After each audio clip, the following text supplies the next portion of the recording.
اعوذ باللہ من الشیطان الرجیم وَقَطَّعْنَاهُمُ اثْنَتَ عَشْرَ أَسْبَاطًا أُمَمًا وَأَوْحَيْنَا إِلَى مُوسَىٰ إِذِ اسْتَسْقَاهُ قَوْمُهُ أَنِ اضْرِب بِعَصَاكَ الْحَجَرَ فَانبَجَسَتْ مِنْهُ اثْنَتَ عَشْرَةَ عَيْنًا قَدْ عَلِمَ كُلُّ أُنَاسٍ مَّشْرَبَهُمْ وَظَلَّلْنَا عَلَيْهِمُ الْغَمَامَ وَأَنزَلْنَا عَلَيْهِمُ الْمَنَّ وَالسَّلْوَىٰ كُلُوا مِن طَيِّبَاتِ مَا رَزَقْنَاكُمْ وَمَا ظَلَمُونَا وَلَٰكِن كَانُوا أَنفُسَهُمْ يَظْلِمُونَ۔ اور ہم نے ان کو 12 قبیلوں میں تقسیم کر دیا جو کئی گروہ تھے، اور جب موسیٰ کی قوم نے ان سے پانی مانگا تو ہم نے ان کو وحی کی کہ پتھر پر اپنا عصا مارو تو اس سے 12 چشمے پھوٹ نکلے۔ بلا شبہ سب لوگوں نے اپنے اپنے پانی کی جگہ معلوم کر لی، اور ہم نے ان پر بادلوں کا سایہ کیا اور ان پر من و سلوہ اتارا۔ پاک چیزوں میں سے کھاؤ جو ہم نے تمہیں دی ہیں، اور انہوں نے ہم پر ظلم نہیں کیا بلکہ اپنی جانوں پر ہی وہ ظلم کرتے تھے۔ آج سورۃ الاعراف کی آیت نمبر 160 کی تلاوت کی، اور یہاں پہ جو حضرت موسیٰ علیہ السلام کا جو پیچھے 7 ہم نے جو قصے پڑھے تھے، یہ بھی اس کا 8واں قصہ ہے۔ جو بٹوین جو 2 آیتیں آئی تھیں وہ نبی پاک صلی اللہ علیہ وسلم کی شان میں جو اتاری گئیں کہ جو انہوں نے دعا مانگی ہے حضرت موسیٰ علیہ السلام نے، تو ان کے جواب میں اللہ تعالیٰ نے وہ وضاحت کی، اور جو کامیابی کا جو قیامت تک کے لیے جو لنک کر دیا نبی پاک صلی اللہ علیہ وسلم کے ساتھ کہ جو بھی ان کو فالو کرے گا یہ حقیقی کامیابی ہے وہ ان لوگوں کو ہی ملے گی۔ اس کے بعد پھر جو پچھلی آیت 159 میں دوبارہ پھر حضرت موسیٰ علیہ السلام کا ذکر شروع ہو گیا، اور ان کی قوم کی اس گروہ کی تعریف کی گئی جو کہ حق کے ساتھ فیصلے کرتے ہیں اور حق کے ساتھ ہی وہ ہدایت دیتے ہیں۔ تو اس کے بعد آیت نمبر 160 میں جو ان کا جو 8واں قصہ ہے کہ جب بنی اسرائیل جو کہ ایک بہت بڑی تعداد میں وہاں سے نکلے ہیں، جو تورات کی جو اور یہودیوں کی جو یعنی مختلف بکس ہیں، ان کے اندر ان کی ایگزیکٹلی تعداد بھی لکھی ہوئی ہے۔ آپ کہہ سکتے ہیں کہ 6 لاکھ سے اوپر تعداد تھی ان کی، تو اتنی بڑی تعداد، اور ان کی کتابوں میں ان کے پورے قبائل کے نام اور جو تعداد تھی بڑوں کی بوڑھوں کی بچوں کی ساری تعداد انہوں نے ایگزیکٹلی لکھی ہوئی ہے ان کے اندر، ان کی بکس کے اندر۔ تو یہ جب اتنی بڑی تعداد میں جب لوگ ساتھ نکلے ان کے، تو ظاہر پہ ان کو کہیں پہ سیٹل کرنا کوئی اتنا آسان کام نہیں تھا، اور کوئی ان کا گھر بھی نہیں تھا، کوئی رہنے کی جگہ نہیں تھی۔ تو اس کے لیے اللہ تعالیٰ اس آیت میں فرما رہے ہیں کہ کس طرح پھر ان کو ان کی جو ضروریات تھی کو کیسے پورا کیا گیا۔ تو سب سے پہلے جو اس کا پارٹ ہے وہ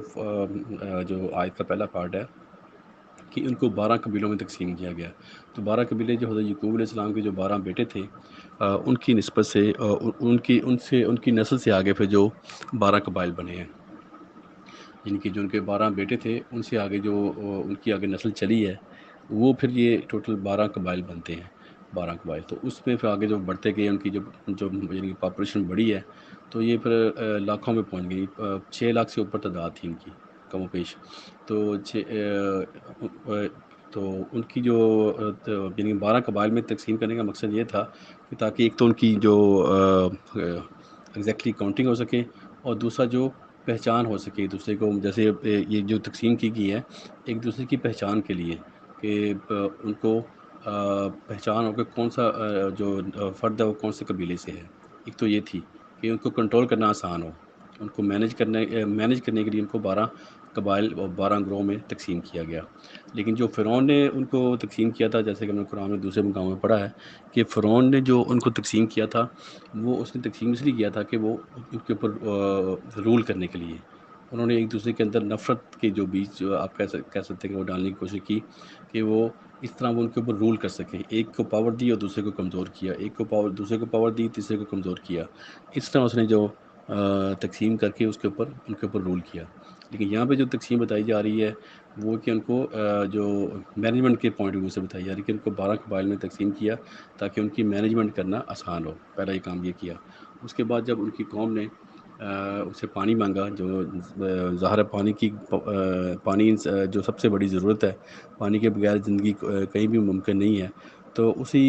وقت اللہ تعالیٰ نے جو وحی کی وہی یعنی کہ وہی کی حضرت موسیٰ علیہ السلام کی طرف کہ جو اپنا جو عصا ہے اس کو پتھر کے اوپر ماریں گے تو اس سے 12 چشمے پھوٹ نکلیں گے. تو اس لیے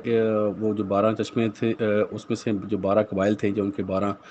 جو گروہ تقسیم ہوئے تھے، انہوں نے اپنی اپنی جگہ کو انہوں نے منتخب کیا اور انہوں نے اپنا پانی کا انتظام کیا، یعنی کہ وہاں بھی کوئی مس مینجمنٹ نہیں ہوئی. اب پانی کا اتنا بڑا مسئلہ تھا کہ 5-6 لاکھ جو لوگ ہوں ان کو پانی پلانا کوئی اتنا آسان کام نہیں تھا.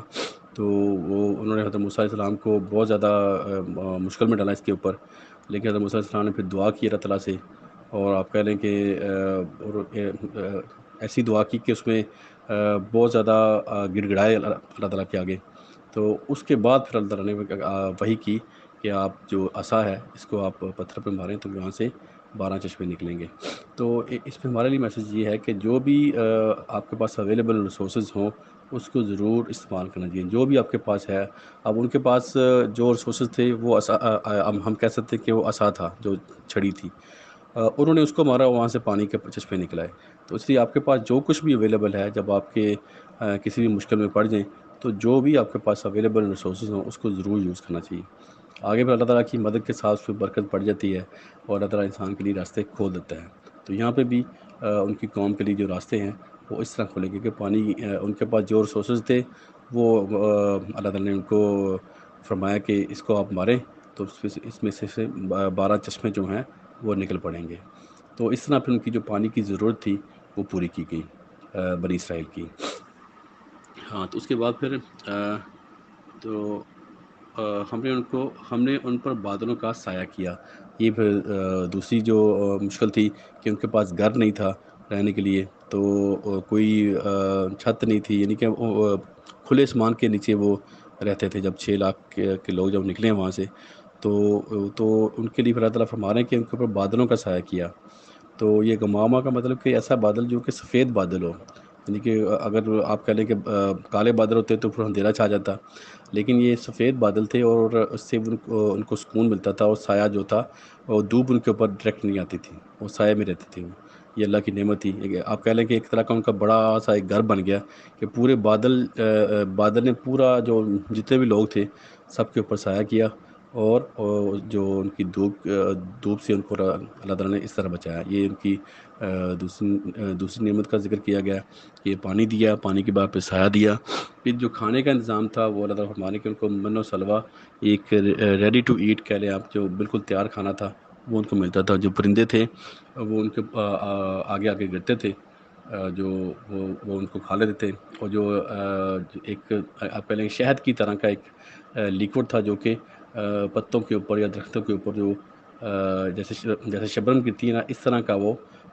چیز تھی، وہ شہد کی طرح، جس کو وہ کھاتے تھے. من و سلوہ وہ یعنی پرندوں کا گوشت اور یہ جو لیکوڈ تھا شہد کی طرح، اس کو وہ یوز کرتے تھے. تو اس سے ان کے کھانے کی جو ضرورت تھی وہ پوری کی گئی.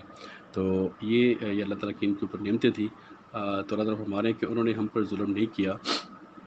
اب انہوں نے جو ناشکری کی، جیسے کہ ہم نے سورۃ البقرہ میں پڑھا کہ انہوں نے کہا کہ یا اے موسیٰ، ہم یہ جو من و سلوہ کھا کے ہم تھک گئے، ہمیں کوئی دوسرا کھانا دو جو ہم زمین میں ہم خود اگائیں. تو اس طرح انہوں نے اللہ تعالیٰ کی نعمتوں کی ناشکری کی. تو اس کے اوپر اللہ تعالیٰ نے فرمایا کہ ہم نے ان کے اوپر ظلم نہیں کیا، بلکہ وہ خود ہی اپنے اوپر ظلم کرتے تھے. اب ایک جگہ پر حدیث قدسی ہے کہ اللہ تعالیٰ نے فرمایا کہ پوری زمین کے سب لوگ اگر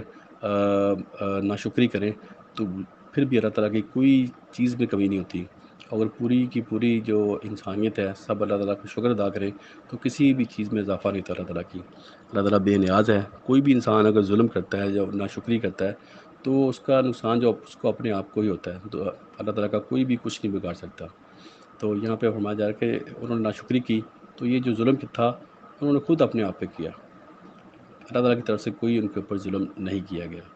تو یہاں پہ اس آیت میں ہمارے لیے میسیج کیا ہے کہ جو بھی آپ کے پاس جو ریسورسز ہوں اس کو یوز کریں، اور جو اللہ تعالیٰ کی نعمتیں ہیں اس کے اوپر ہمیں شکر ادا کرنا چاہیے. اگر ان کے اوپر بادلوں کا سایہ تھا تو آپ دیکھیں آج اس دور میں ہمارے لیے اللہ تعالیٰ نے گھروں کی فیسلٹی دی ہے کہ ہر کوئی اپنے گھر کے اندر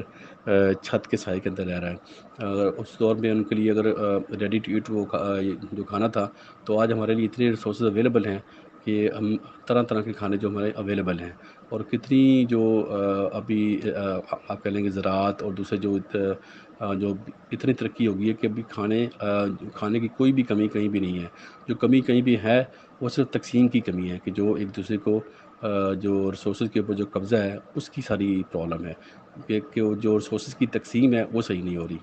تو اس کے بعد دیکھیں جو پانی کی، آپ دیکھیں کہ پانی کی بھی ابھی زیادہ پرابلم نہیں ہے لوگوں کو، جو اب جن علاقوں میں پانی نہیں ہے وہاں پہ پانی وہ صاف کرنے کے جو آپ کہہ لیں کہ پلانٹ لگے ہوئے ہیں جو کہ پانی کو صاف کر کے لوگوں کو مہیا کرتے ہیں، یعنی کہ پانی کی کمی بھی ابھی اتنی زیادہ نہیں ہے۔ کہیں پہ ہے تو وہ بھی جو آپ کہہ سکتے ہیں کہ مس مینجمنٹ ہے، پانی کی کمی اللہ تعالیٰ کی طرف سے نہیں ہے، یہ مس مینجمنٹ ہے انسانوں کی جو کہ ان کو پرابلم آ رہی ہے۔ تو آج کل کے دور میں ہمارے پاس اللہ تعالیٰ نے بہت زیادہ ہمیں فیسلٹی دی ہوئی ہیں، بہت زیادہ نعمتیں ہیں، اگر ہم ناشکری کریں تو اس کا جو نقصان ہے ہمارے اوپر ہی ہے۔ اس لیے ہمیں اللہ تعالیٰ کی ہر نعمت کا شکر ادا کرنا چاہیے، صحت کا جو بھی ریسورسز ہمیں ملے ہیں اور اس کا شکر ادا کرنا چاہیے، اس کو یوز کرتے ہوئے انسانیت کی فلاح کے لیے ہمیں کام کرنا چاہیے۔ اس کا جو شکر جو ادا ایسے ہوگا کہ ہم جو چیز ہمیں اللہ تعالیٰ نے دی ہے اس کو ہم آگے تقسیم کریں۔ اللہ تعالیٰ ہم سب کو عمل کی توفیق دے، اور رمضان المبارک کو ہمیں زیادہ سے زیادہ اس کا اچھا جو استعمال کرنے کی اور فائدہ اٹھانے کی توفیق عطا فرمائے، اور اس میں زیادہ سے زیادہ قرآن پڑھنے کی، اس کو سمجھنے کی اور اس پر عمل کرنے کی اور دوسروں تک اس کو پہنچانے کی توفیق عطا فرمائے۔ دعا ہے کہ پوری دنیا میں جہاں جہاں کوئی بھی پریشان ہے اس کی پریشانی دور کرے اللہ تعالیٰ، جو بیمار ہیں اللہ تعالیٰ ان کو شفا دے، اور جو فوت ہو چکے ہیں اللہ تعالیٰ ان کی مغفرت کرے۔ آمین۔ صدق اللہ العظیم۔ جزاک اللہ خیر۔